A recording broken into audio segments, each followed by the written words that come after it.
This episode of the Education Matters podcast is brought to you in partnership with the Mental Health Summit, taking place from April 10th to the 12th at the Banff Center in Banff, Alberta. We're diving into important conversations at the intersection of education and mental well-being.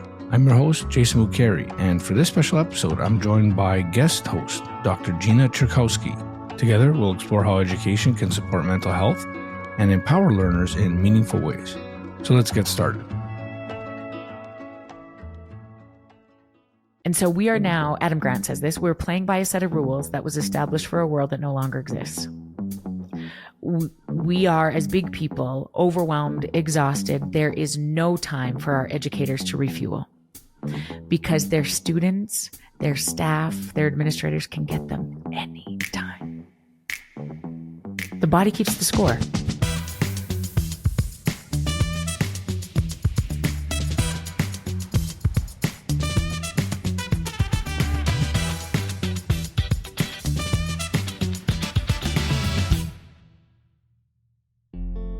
Education has never just been about academics. Schools, at their core, are places where human beings learn to navigate the world, learn how to think, how to interact, and socialize with each other.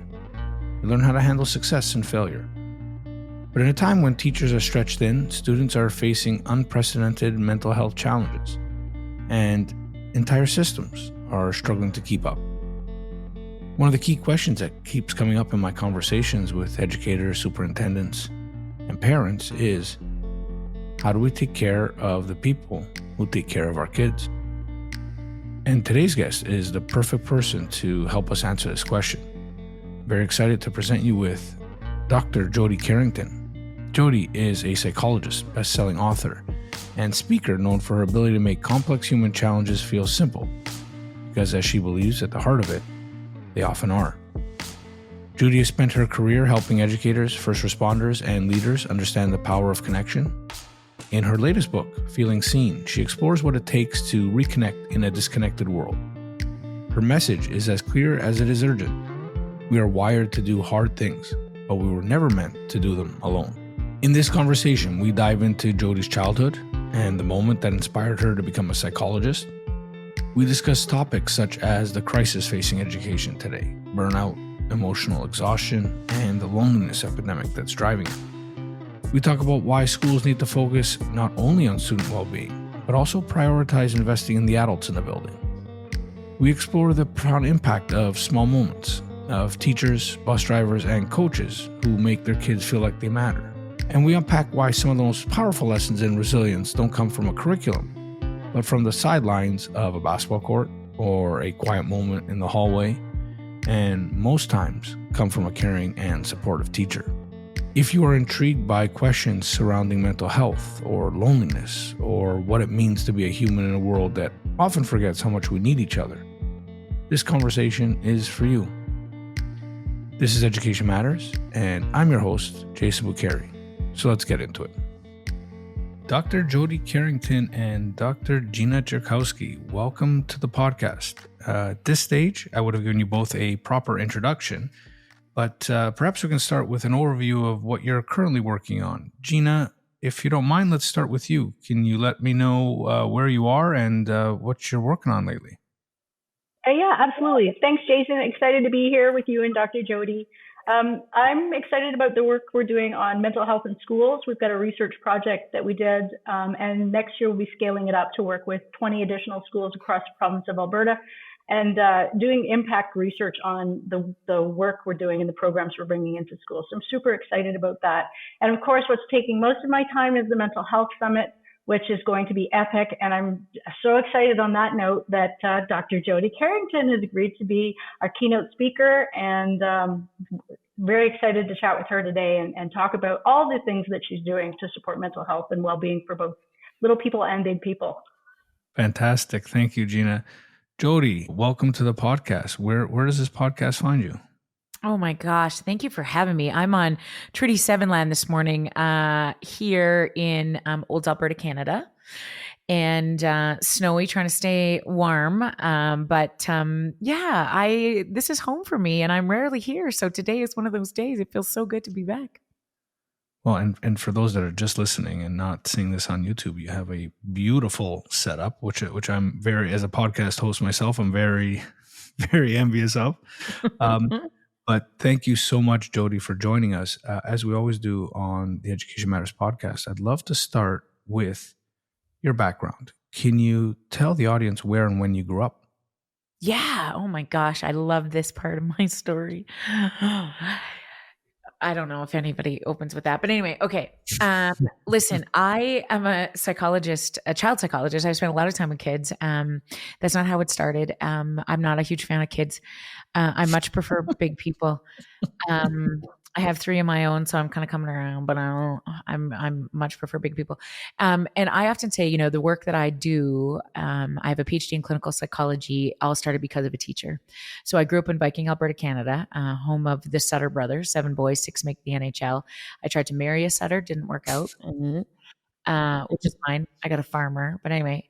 And I often say this, like, I can tell you the first and last name of every teacher I had.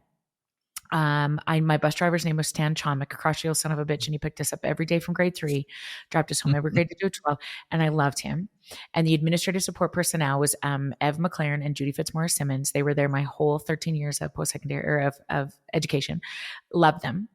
And my favorite teacher's name was Mrs. Holly Nordstrom. And I don't know. So there's 22 of us that started kindergarten together. The same 19 of us graduated together.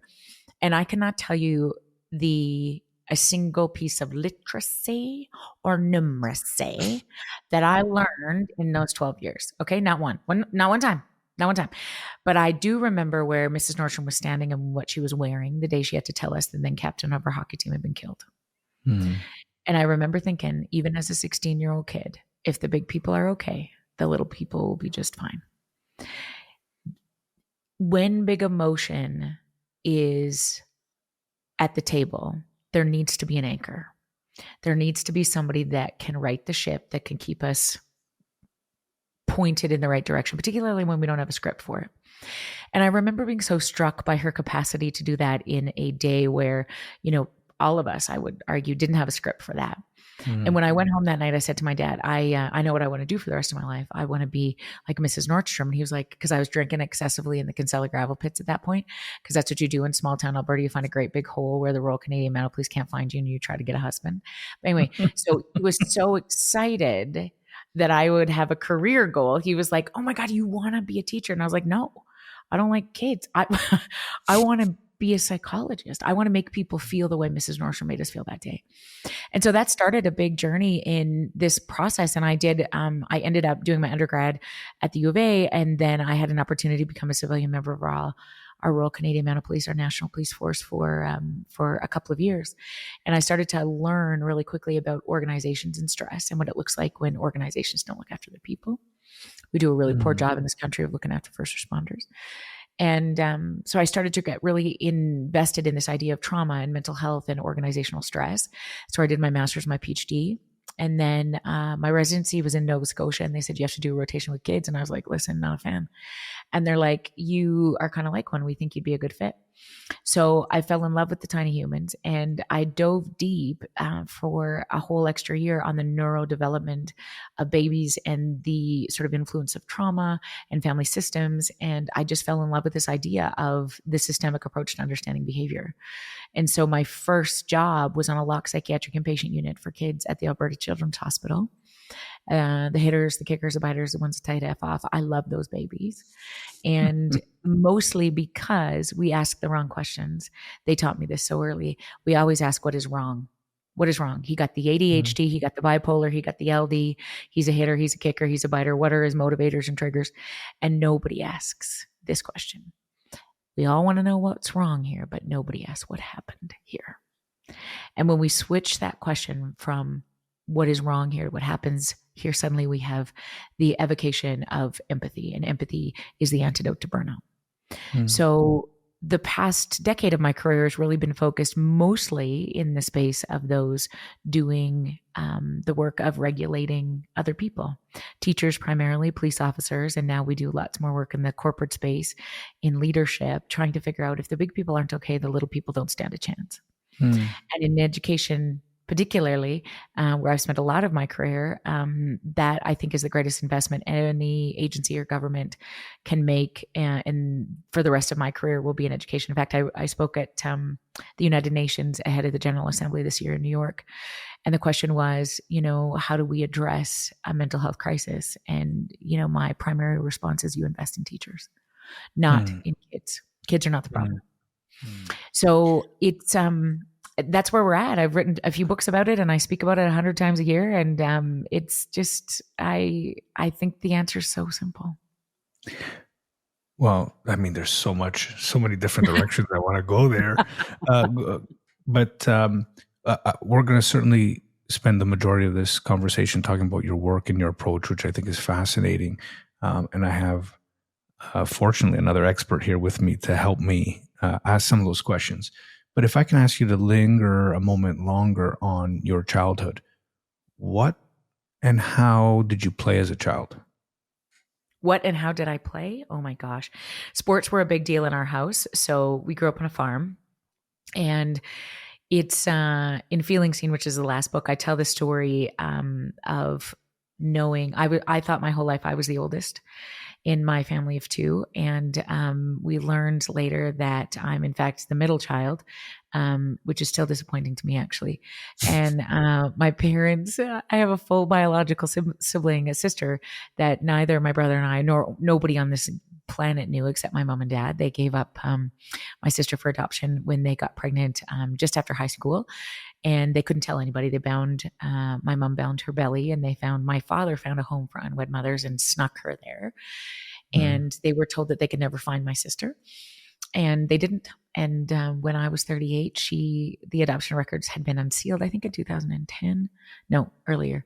And she then started looking for us and so found us. So before that, I guess there was always a little bit of a piece now in retrospect that was missing. There was a sadness about, my mom that now makes more sense to me. And I think, I relatively speaking, very privileged, very connected. The community, I played hockey and, we had cows, and this small community still just, the second I drive back into it, it just feels safe to me. So I had the privilege of experiencing a lot of safe people growing up. And as I now know, that's one of the greatest predictors of well-being is when you have a safe place to land. And so I had that a lot. And and I still, Dad's still back there, Kurt's still back there. So it's good. That's a wonderful and powerful story. I also read that you've done a lot of work with athletes and teams and in sports psychology.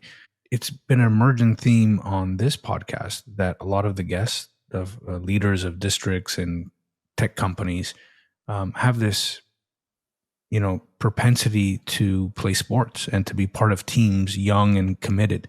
Is there anything in the work you've done that has that you've identified anything about how good sports are? And I mean, it doesn't have to be a sport, right? It could be dance. It could be these kind of collective and physical activities. And anything that you would comment on there for the audience? Yeah, you can't tell anybody how to be great. You got to show them. So you can in your head talk all the time about what I need you to do to be a leader or to be a good teammate or to not yell at a referee. You know all those things when you're emotionally regulated. You have to be in those positions. The chaos is necessary to learn the calm. So I think the most recent data would say that 84% of any successful female leader played organized sports as a child.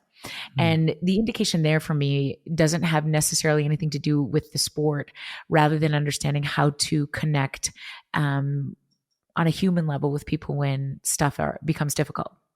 So we make a big mistake, I think, with our kids, particularly these days. We just want everybody to be happy. And this is the indication from a strict behavioral model. We want to keep people calm. We want to keep people happy. And if, people who come into my practice say, or I would ask them, they would say, can you see my kid? I'm so worried. We're going through a divorce, or they got this. I think they got this. And I always say, yes, my gosh, I would love to see your kid, but I need to see you first. And the question often is, what do you mean? Do you think I'm the problem? And I'm always like nodding my head and saying, no, of course you're not the problem. You're the solution. Because if you don't have that safety net, that safe place to land, to make sense of hard things when they come, not if, we will not have a script to handle it when they do. And so what sports provides more than, I mean, and you're right, at any organized, even basket weaving, rodeo, playing pool, Dungeons and Dragons, hockey, all the things, it provides us a sense of sort of making sense of conflict. What happens when we're disappointed or we're rejected or we're not picked or we lose the big game or we win the big game. My biggest wish for every kid is that they're not happy all the time, because that's dumb. None of us are happy all the time, but that you have a script for all of the emotions and you have the capacity to feel them deeply. And where you get a really good teaching ground is in sport. From your mouth to the ears of the parents in my community.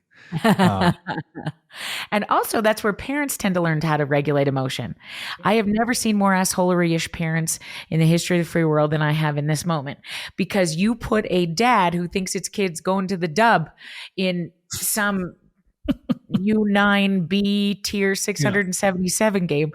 So I've invested a lot of time with coaches and offering resources for coaches, because I think it's a really underserviced part and a very critical part. If you have the privilege to coach a minor team in any capacity, school-based or in your community, it is holy work. You are woven into the trajectory of so many kids' lives, and we do very little to invest in the emotional regulation of those people. Because they say, I mean, we're volunteers, we're giving up our weekends, we're spending time and money and energy, which is we're very grateful for, but you can destroy a kid and you can save them. And when you understand that the part about winning or losing is really irrelevant, that when you understand the power of nicknames, when you understand the importance of meeting kids outside the dressing room, of high fives and tying skates and fill in water bottles, it is estimated that our great grandparents looked at their children 72% more of the time than we look at our babies today. So when I am tying skates and I hear a dad with the best intentions say, like, those kids got to learn how to tie their skates. They're 13, they're 9, they're whatever. And I say, I know, Dad. I'm not worried about their ability to tie skates. What I want to know is that they know that they matter this morning.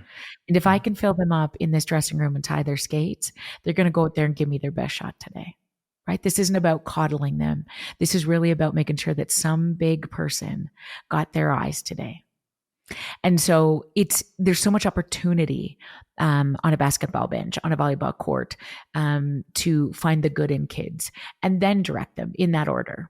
And there's very little training support for people who commit such a big chunk of their lives to spending time with our babies. And so, one of my biggest involvements in this space of sport, mostly because I love it. I play it. I coach it. I love everything. Hockey's my number one, but I'll watch lawn bowling if you give me somebody to cheer for. I just think one of our greatest investments can be in minor organizations, volunteer organizations, and supporting the people who are committed. And I'm grateful enough that they would give time to our community. We need more of that, but they also need to know that they matter. Well, as a AAA baseball coach here in Ontario, I am clipping that and I am sending it to my association. Listen, I got a whole course I'll send you to your association. I just put it, this is what I did, Jay. I put it like I would do this talk and, I had people come and I just saved it. And then just before Christmas, I was like, hey, take it for free. We had 100,000 people signing up for this 60 minutes on how to regulate emotion. I taught them about the lid flip. And that gives you and me, if we're in a AAA baseball team and you got some dad that thinks his kid's going all the way and you got some mom that's crying in the corner, you could be like, okay, listen, look at me. She's just flipping her lid. Let's get her a snack. We're going to be okay. Huh? Then we're going to get back. You lose access to all of your pitching trials. You lose access to all of your batting practice when you're dysregulated. So it doesn't matter how much I invest in that. If I have a coach who flips his lid because the ump made a bad call, maybe you have to cut that. Anyway, made a bad call. You're going to roll with it. You made a bad call, then that kid's going to lose his mind. Now, those babies have just lost access to everything that we have created, not their ability. They've lost access to it. So I got to bring that big guy back home, and then I can bring the babies on the bench home. So the greatest investment actually of all time is not in the kids. It's in the coaching staff. Jody, I can do a 3-hour podcast on sports and mental health. And that is actually one of my dreams, to have someone like you walk it through. I of course, want to turn this conversation to, education, but maybe even before we get there, let me kick it over to Gina for any questions she might have about some of your work. So we can give the audience some background in that. And then we'll come back to the education piece. Sure. I would love to talk a little bit more about the emotional illness that is absolutely outpacing cancer and other things, leading cause of death for humans these days. And so I wondered if you could just elaborate a little bit more on emotional illness, and then talk about what can we do in our schools, both for the big people and the little people, to help support that. Okay. Yeah. Beautiful question. We are, for the first time in history, we are dying faster from emotional illness than we are from physical illness, as you mentioned, which is a conundrum for many of us, because we've never had this much access to resources and research and understanding on how, we operate as humans, yet we've never been this disconnected. And the question then becomes, we've seen an uptick for sure in adolescent mental health issues, but in anxiety, depression across the board. We've never seen levels of burnout this high across organization. 50% of all people across organization globally would say, I'm experiencing burnout at any given time. That's a big concern. And suicide rates continue to rise. And so people often ask me, and I'm sure they ask you, Gina, what is happening with this mental health crisis? And, my response is this: I don't think we're in a mental health crisis. I think we're in an understandable human response to a loneliness epidemic. Because there are two rules of this human race that we will never, this is how it is. This is the two rules of the human race. Number one, we're neurobiologically wired for connection. You disconnect from an infant, they die. We will not automate relationship, no matter how sexy ChatGPT gets or how much AI you implement into the classroom or into your human resources. The only AI that will matter in successful human-centered places is authentic interaction. Full stop. So whoever made us said, I'm going to make you as humans neurobiologically wired for connection. You will do better if you stay connected to each other. Okay. And the second rule was a curveball. Whoever made us said, I'm going to make you neurobiologically wired for connection, but the hardest thing you will ever do is look at each other. And so now we're in this very interesting space where we've never had so many opportunities to look away. We've never had so many exit ramps. We need each other desperately. We're lonely. 50%, 1 in 2 in every classroom in this moment above the age of 13 would say, in the last 7 days, I don't know if anybody really cares about me. 1 in 2. Jody, can I double click on something there? Yeah. Gina's like, what? Well, I'll come back to that, but the idea of not being able to look at each other, or this turning our gaze away from each other, is it an evolutionary adaptation? Is there some understanding behind that? I actually haven't heard that before. Mm-hmm. So when you feel incompetent or not confident, where are your eyes? To the ground.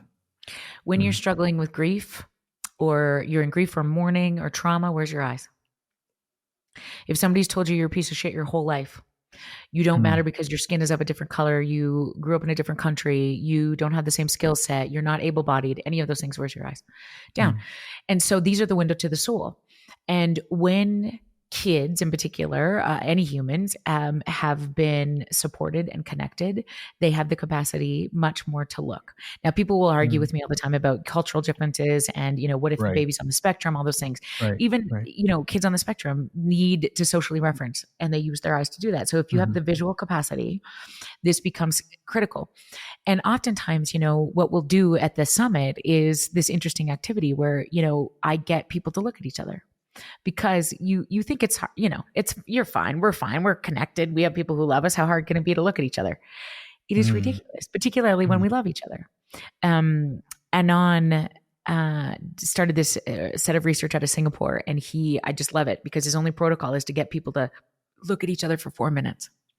And I was reading it and I was like, how hard can this be? I mean, my personal husband and I have been married for 15 years. I mean, obviously he wants to look at me. So I came home and I said to him, hey, listen, I was reading this research and it's called the 4 minutes of connection. So all we have to do really, honey, is just like sit down and look at each other for 4 minutes. Like, are you up for it? And you know what he said to me? Why? And I was like, whoa.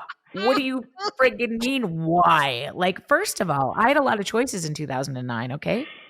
And secondly, I mean, look at me, you lucky son of a gun. And so he's a feedlot nutritionist by training. He's a scientist. So he's like, okay, fine, I'll do it, but I have to time it. Like, we're not, like, God forbid we go over the 4.5 minutes, right? Minutes. Like, so he sits on the couch, I sit on the couch, starts the timer, and like we're 6 seconds in, and he calls a big T. Time. And I was like, what do you mean time? Time out. And he said, I just have a question. Like, what am I looking for specifically? Like, did you get a haircut? Is this a new show? I was like, holy You thought it was a test. You thought it was a test? Jesus. Yeah, truly.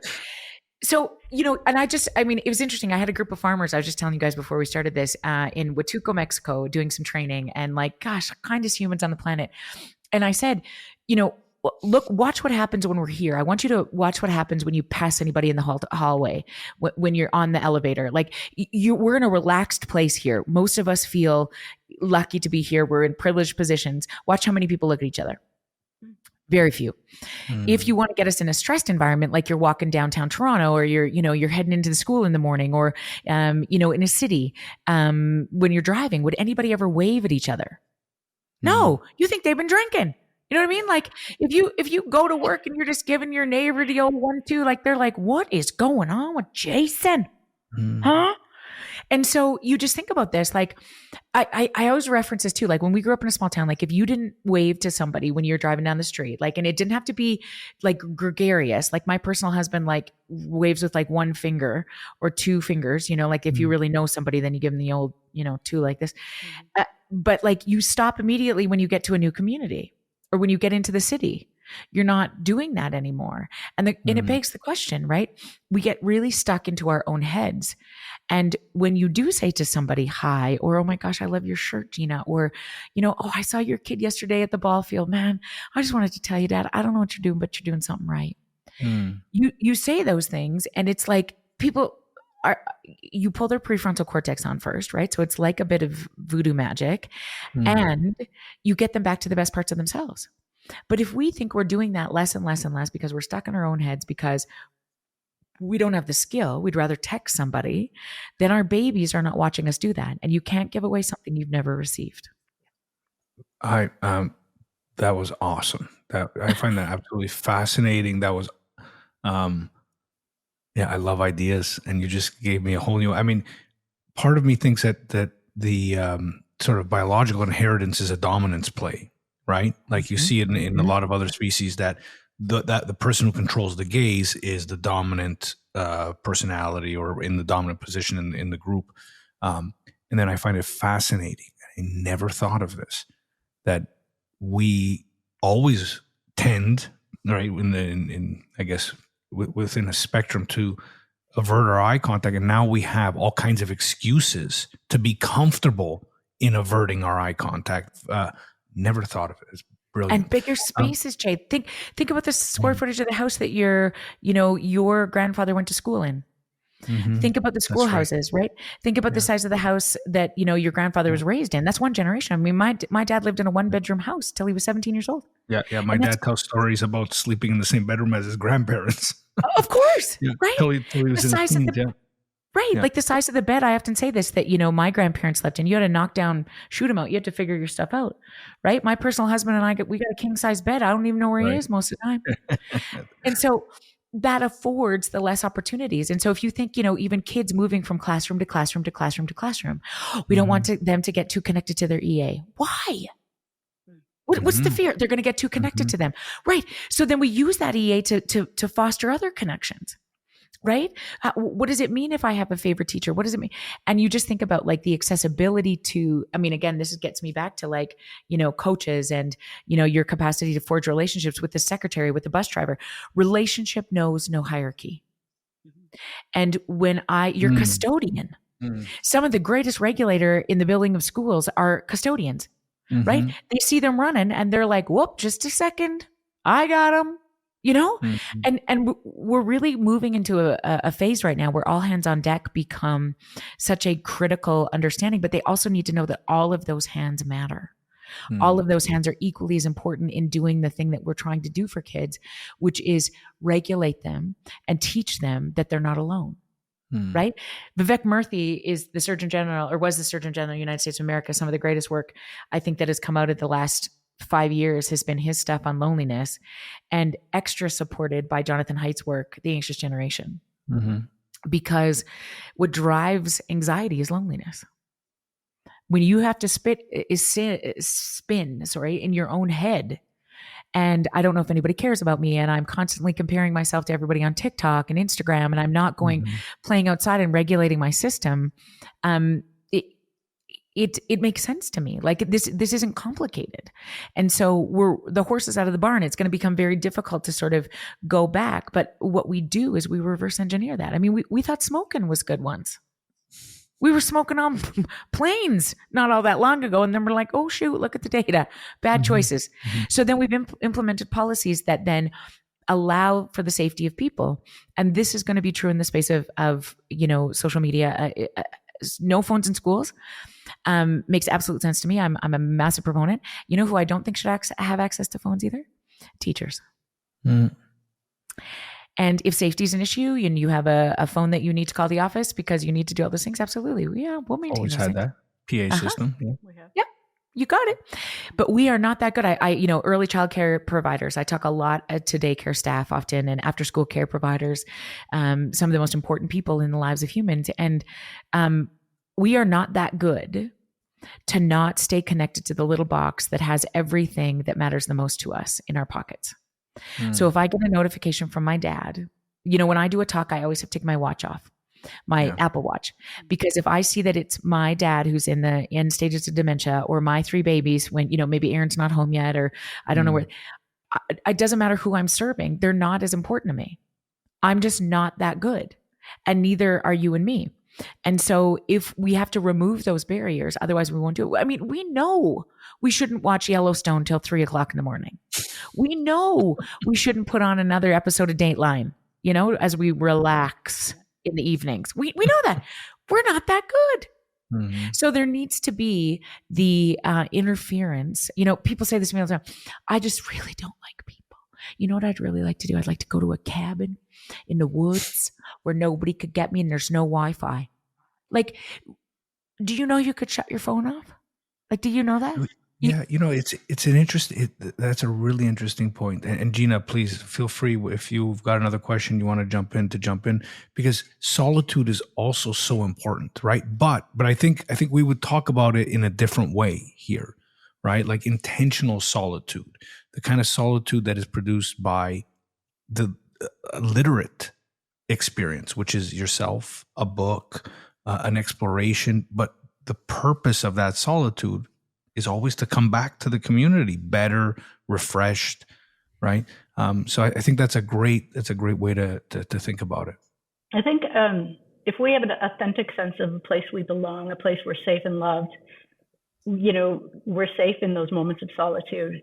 I'm totally worried about people who don't have a place where they feel like they belong. I was talking to the head of the ARC, the Alberta Adolescent Recovery Center, and in 33 years of operation, the number one thing that all kids who are addicted had in common, all graduates through their program, was they didn't fit in, they didn't belong. And so I think this is the core of all the mental health and wellness and well-being. So I love always Jody's message. I do have a question about also the teachers. How do we help the big people feel seen as well, so that they can help support the little people in feeling seen? You drastically shift funding.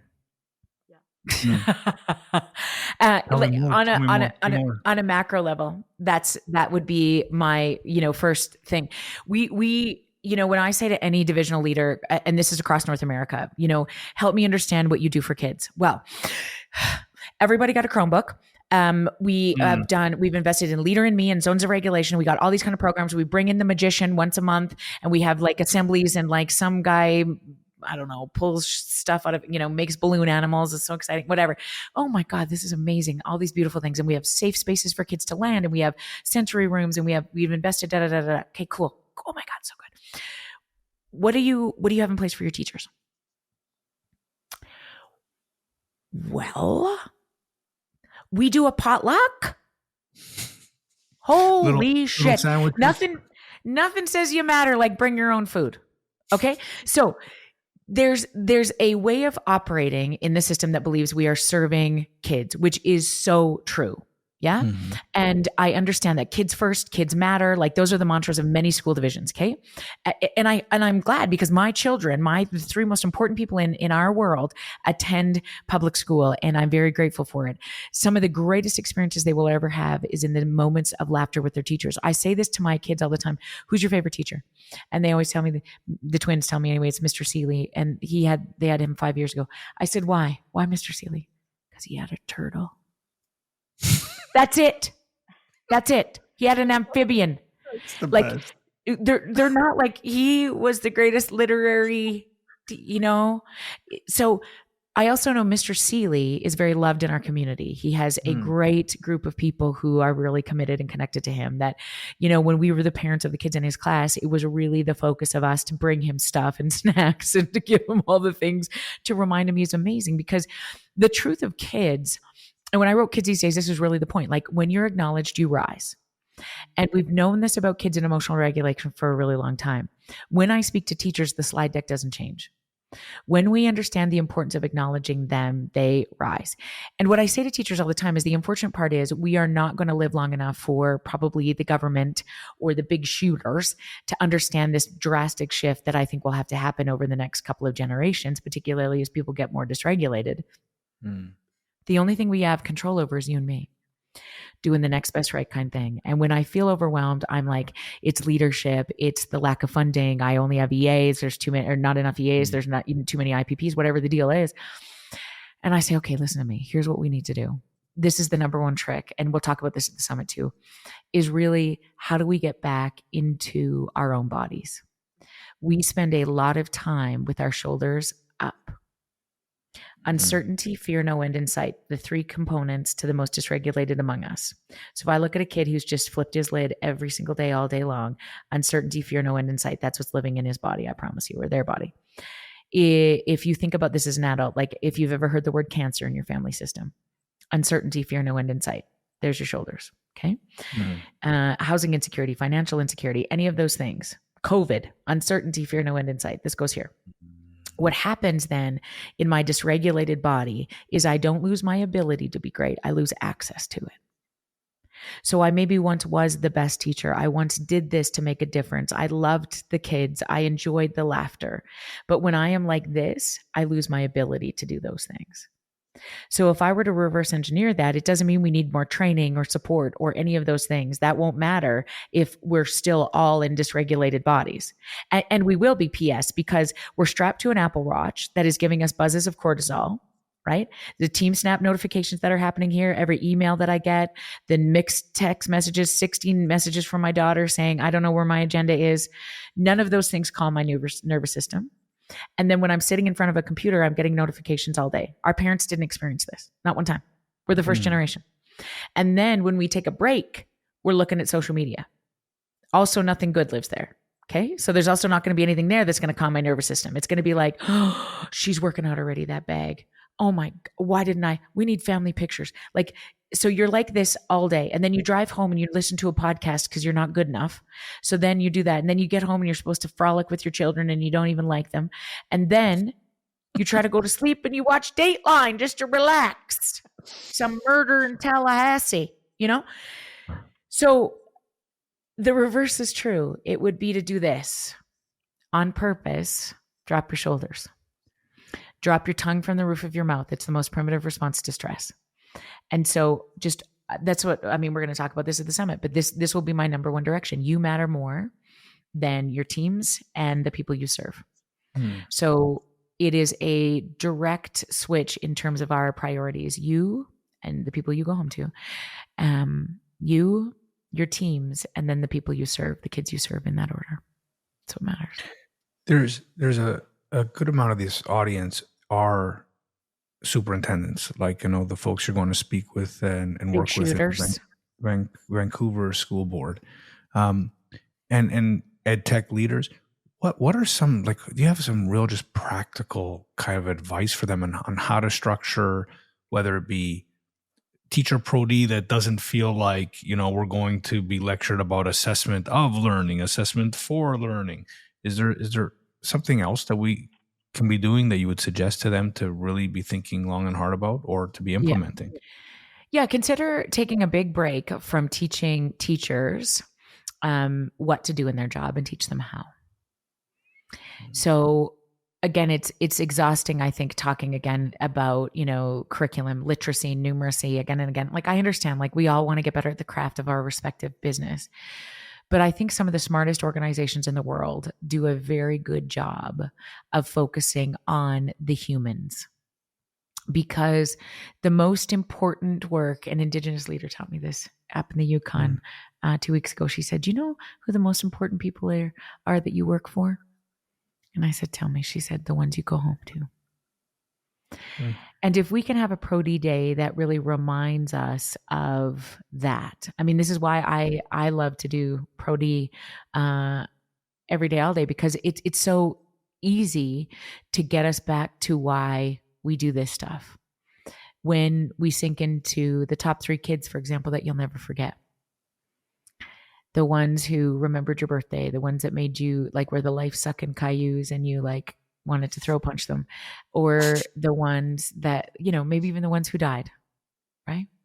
I promise you, if you can get them in your head right now, they or their families think about you 10 times as much, right? If you only knew. It's holy work. It's holy work. Educators will spend more waking hours with my children than I will in the run of a school week.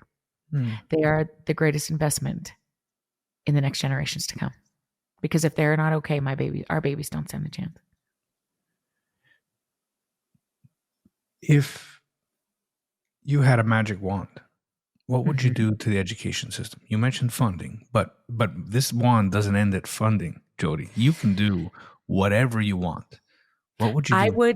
Oh my gosh, I got so many ideas, but I loved, Gina's initiative, talking about the mental health focus. I think that I am much more interested in becoming trauma integrated in the way that we practice, not just trauma informed. And so the questions around integration of trauma means that we are going to have to very clearly understand engaging with staff and students and their families from a neurophysiological perspective, which means creating a safe space, creating safety within the bodies in which we are teaching and housing and serving and all of those things. So if we are continuing to ask questions about motivators and triggers, we're likely missing the mark. Because what I'm looking for is not what is wrong here. How am I going to keep this kid quiet? I want to know how we're going to keep this kid calm. And that doesn't mean that we are trying to get them to be quiet. In fact, we want to plan for when they're not, which is a bit of a shift in how many of us have been raised. And not just, this isn't a problem of the education system. This is not a problem. This is the response that the justice system has engaged in. Every major institution adheres to the behavioral model, which is you make a good choice, I reward you. You don't make a good choice, I punish you.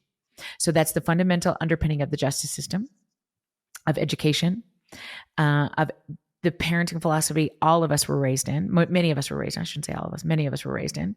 Corporate America operates in this way. You hustle harder, you get rewarded for it. You're lazy, you're weak, you don't.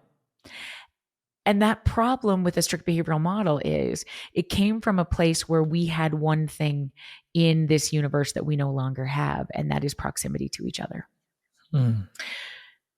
When you employed a strict behavioral model, even just one generation. So if you've been teaching for more than 15 years, I often, ask this question, are kids different? Do the students you teach look different than they did 10 years ago, 15 years ago? And the answer resoundingly is yes, right? They're more, depending on who's in the room, but like often it's like, their attention spans are shorter. They're less resilient. They're more anxious. They're much more disrespectful. They don't want to work. They're lazy. They're all these kind of things. Okay.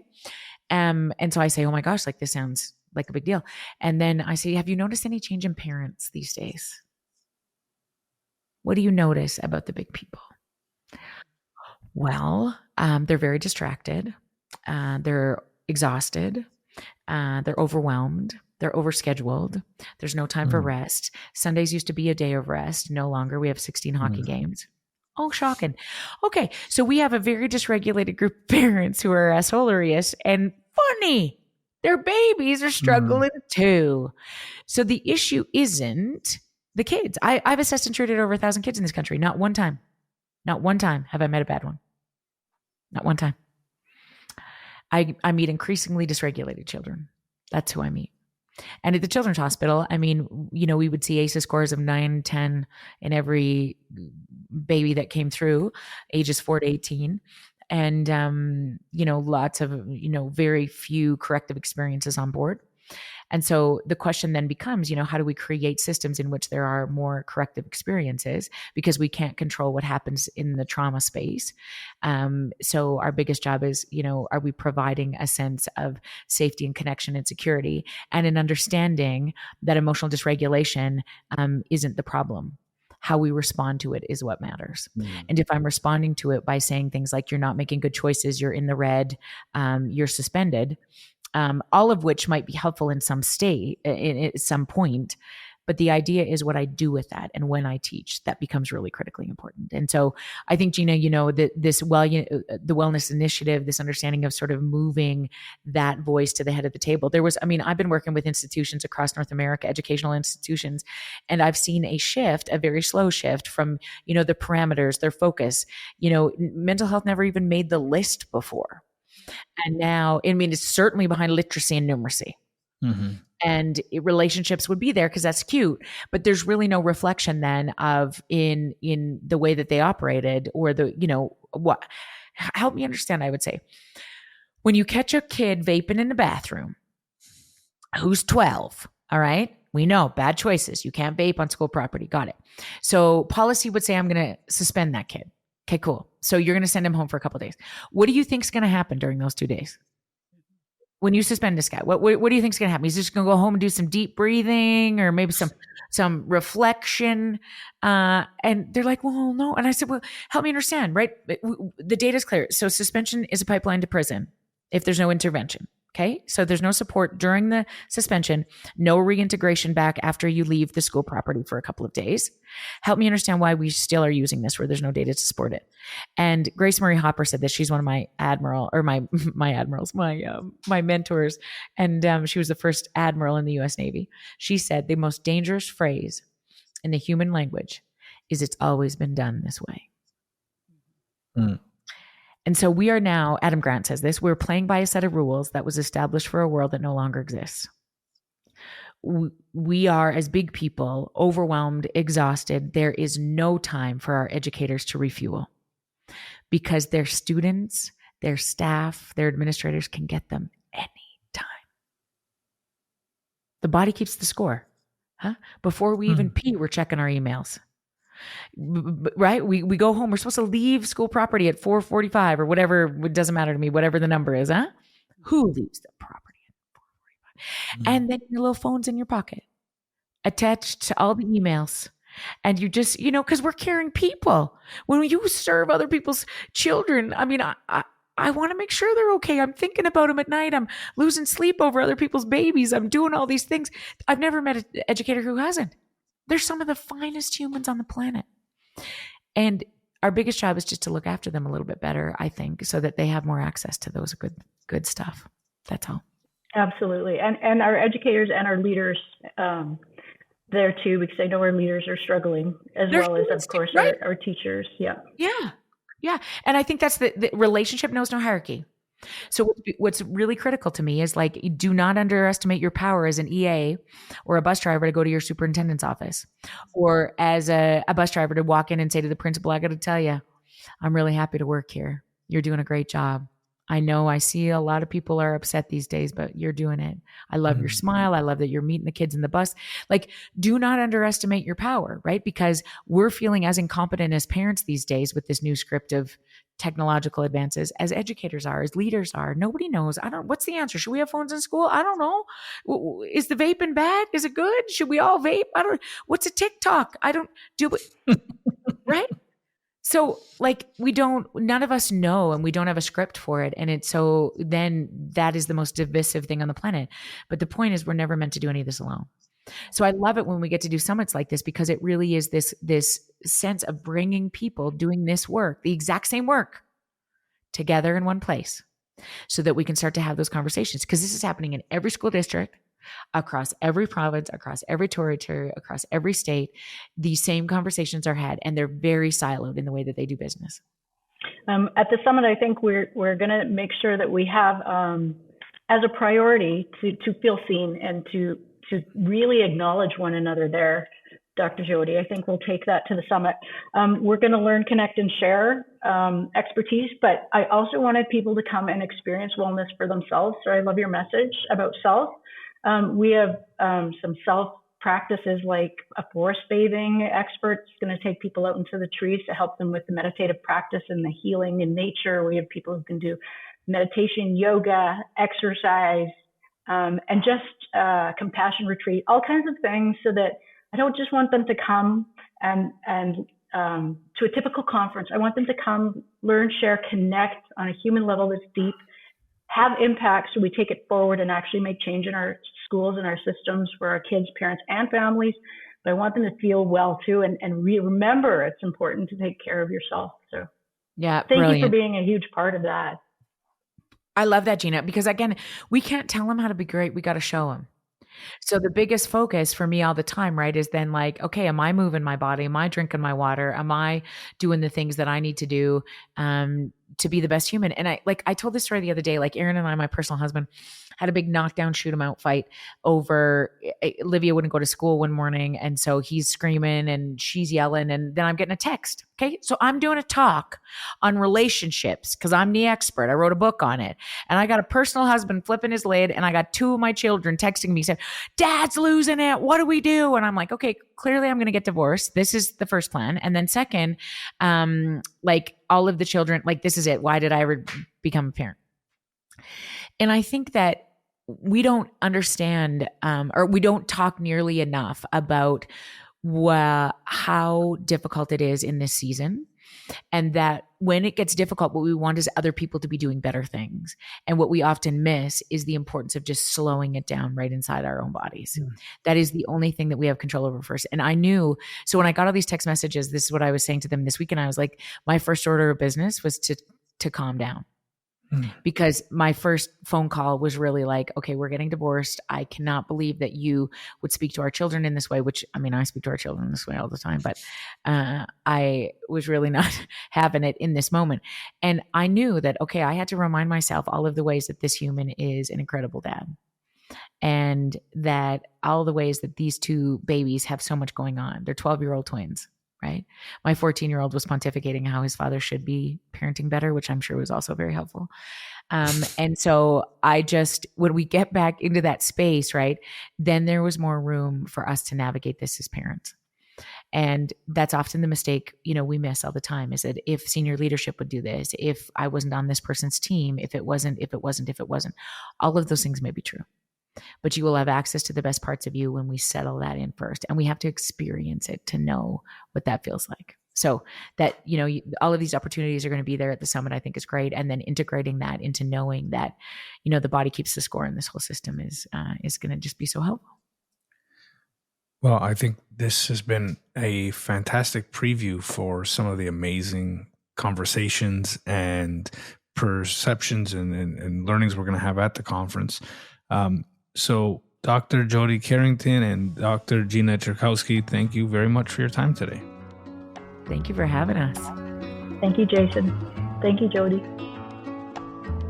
This podcast is recorded on the Territory and Treaty 13 lands of the Mississaugas of the Credit First Nation and on the traditional territory of the Huron-Wendat and the Haudenosaunee. The show is edited and produced by the marvelous and talented Andrew Mastroianni. If you like what you're hearing, make sure you subscribe to us on Spotify or wherever you listen to your podcast.